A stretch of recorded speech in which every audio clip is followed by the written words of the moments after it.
Having hyperlordosis in your lumbar spine directly points to the idea of a lower cross syndrome. If you sit a lot and you have a tight low back, this could explain everything. However, there's one big mistake.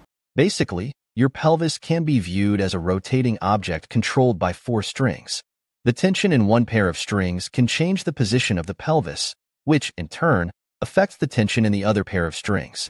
At first glance, yes, the pull of the strings does influence the tilt of the pelvis. However, there's something small that they miss that if you don't understand it, you really won't understand how to fix it. When you're sitting, your hip flexors become accustomed to a shortened position, while your gluteal muscles adapt to a lengthened one. When you stand up, this shift in tension introduces uneven forces on your pelvis, resulting in its rotation.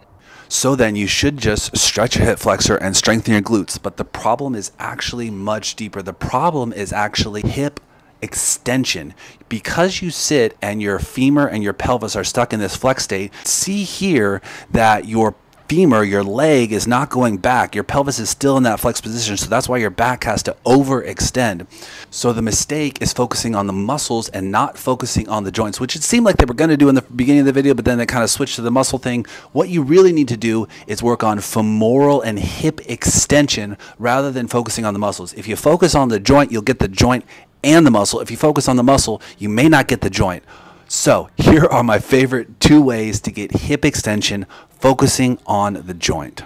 Okay, so there's basically 2 challenges. Because our leg is stuck in flexion, we need to get it into extension, but because we sit a bunch, we need to do some repetition to condition that. So one of the easiest ways I think to do that, get a little support with the chair, find a wall, flex your back and push forward so you're getting that leg to go back into extension without letting your back overextend. So almost round your back forward and then push back, and you can do that a number of times so you see the leg is going back without the back hyperextending. We want the back to flex, we want the leg to go back. Number 2, here's an easier way. Again, we want hip extension without low back overextension. So lay on your side away from the wall and put one foot back into the wall. So this leg is extending. And then what you're gonna do is push your foot back into the wall and lean your hip forward. You're gonna make sure you keep your back rounded so you don't overextend your back, because we push the foot back, keep the back rounded, and just push and hold.